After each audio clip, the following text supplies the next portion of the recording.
In part 2 of this video, we're going to continue looking at applications of quadratic equations. We're going to look at rectangles and triangles, so we're going to visit those formulas that we learned in high school probably, that we know that the area of a rectangle is base times height, or length times width. And we also know that the area of a triangle is 1/2 base times the height, but I'm going to introduce a little different version of that and make it 2 times the area equals base times height. But let's hold on to that. Let's look at problem number 6. We did the first 5 in the part 1 of the video. Number 6 says the area of a rectangle is 35 square feet.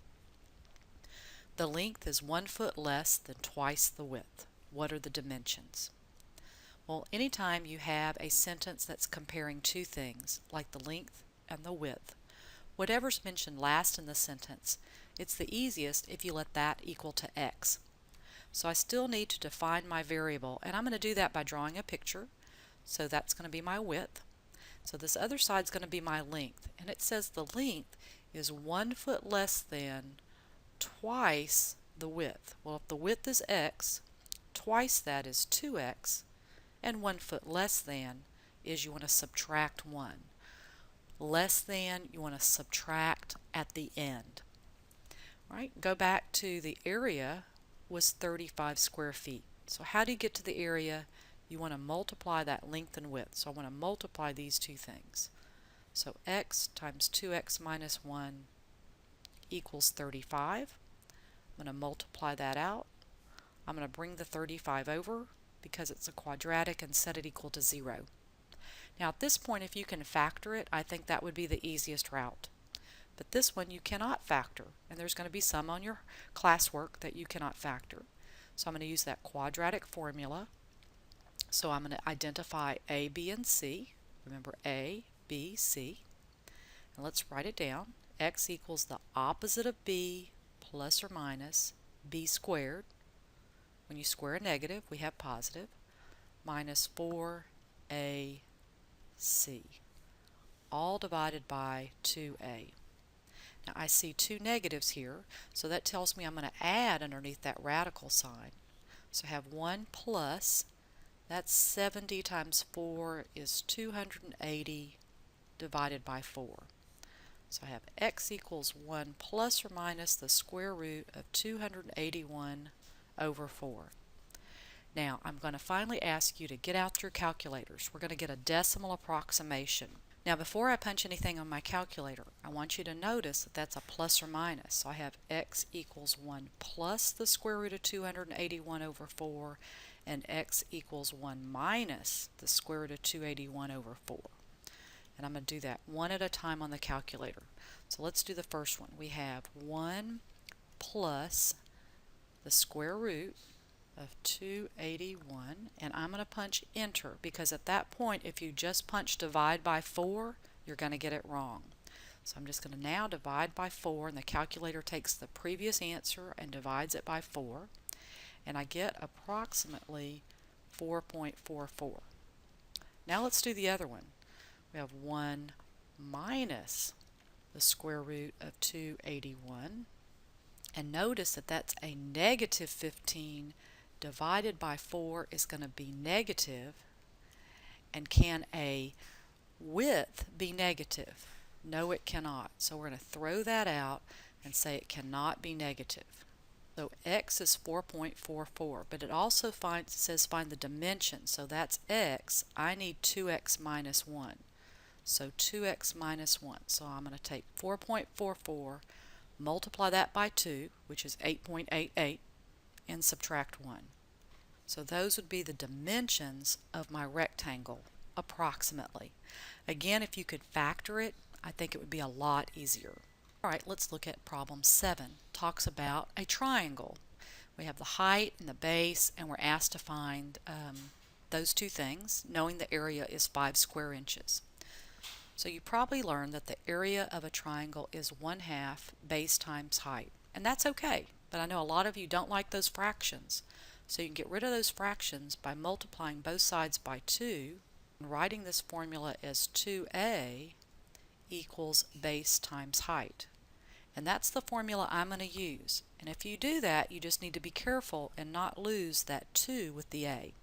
Now I'm going to draw a picture of my triangle. It's not necessarily a right triangle, but I know this bottom part's going to be my base and the top part's going to be my height. So let's go back and read it. It says the height of a triangle is 2 inches more than 3 times the base. So since base was mentioned last, that's going to be x. Now I go back, the height is 2 inches more than 3 times the base.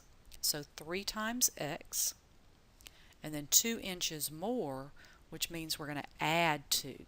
Remember the last problem was less than, subtract, so more than, add.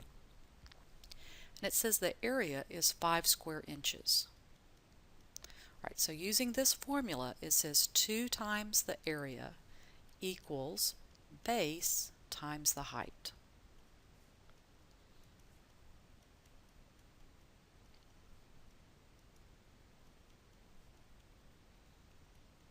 So again, just multiply that out, set it equal to 0 because it's a quadratic.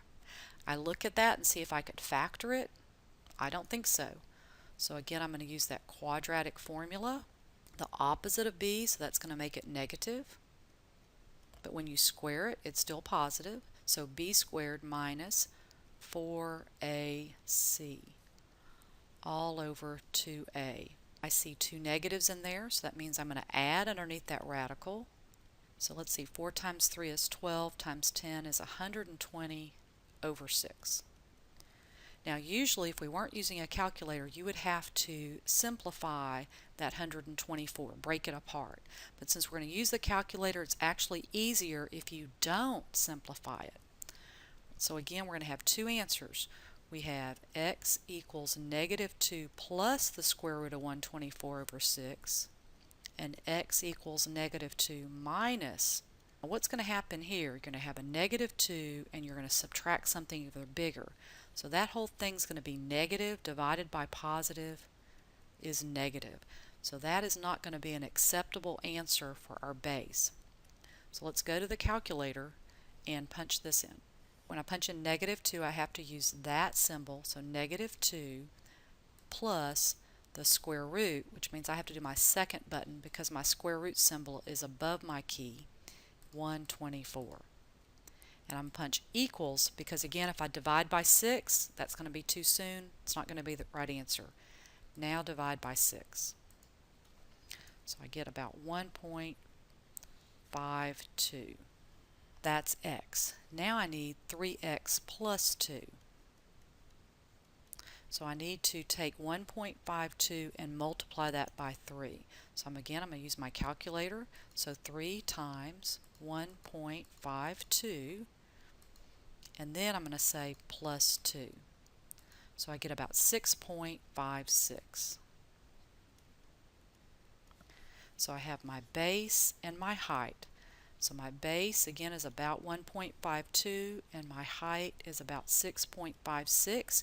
You actually could check that on the calculator if you multiplied those two together, base times height, and divided by 2, took half of it.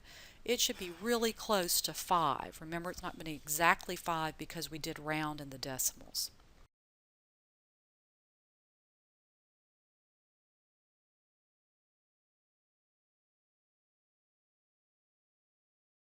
Our last problem revisits something we did in a video before this, dealing with work problems.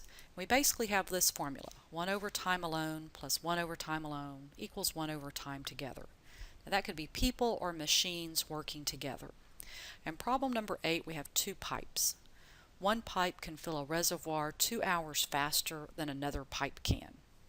Together, so we know this one, they can fill it in 5 hours. So we know that part. So now we just need the time alones. How long does it take each pipe to fill the reservoir? Now I think it might be easier if we call maybe this pipe A and this another pipe, let's call that pipe B. And again, as we're comparing it, it says pipe A can fill it 2 hours faster than pipe B. And since pipe B was mentioned last, let's let that be X. Now that's the time alone. So X is the B pipe alone.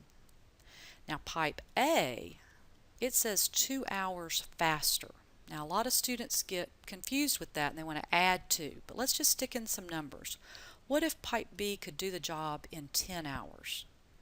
Well, pipe A, if it's faster, that means it could do it in less time. Faster, less time. So we're going to subtract. Now remember, that's not the answers. I was just plugging in some arbitrary numbers. So if pipe B is X, 2 hours faster would be X minus 2.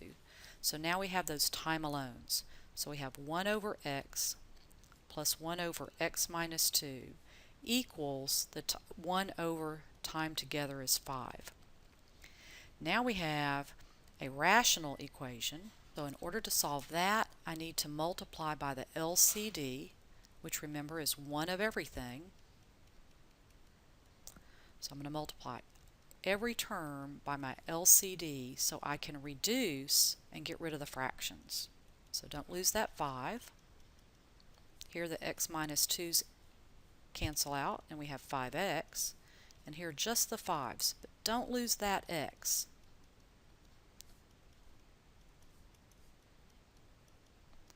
All right, so I distributed. I'm going to collect like terms.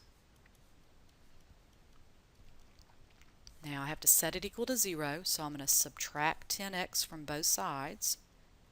So I get x squared minus 12x, and I'm also going to move that negative 10 over to the other side. It becomes positive, and that leaves me 0. And one more time, I cannot factor that. I need to use the quadratic formula. And notice my b is already negative, so when I put it into the formula, it does become positive because it's the opposite of b. b squared is 144. I notice I have only one negative sign, so that means I'm going to subtract underneath that radical.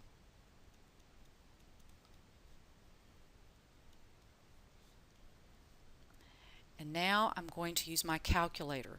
Once again, if we weren't using our calculator, you would need to simplify that square root of 104. With the calculator, it's just easier again to leave it there.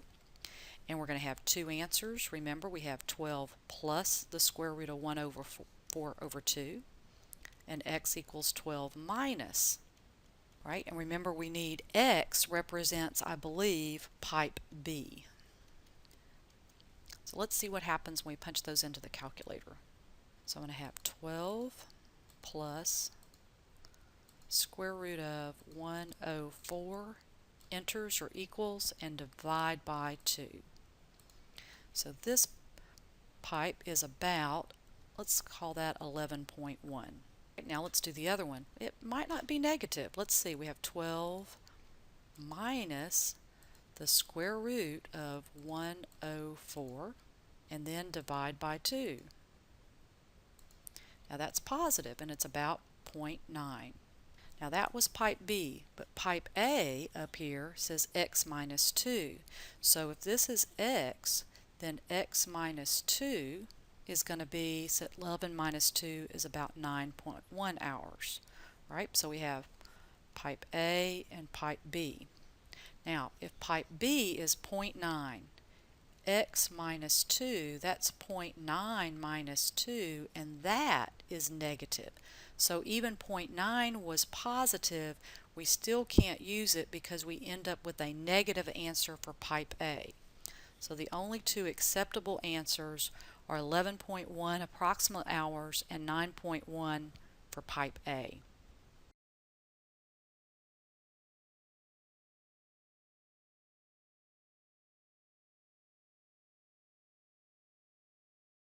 And we're done. So we finally get to use our calculator.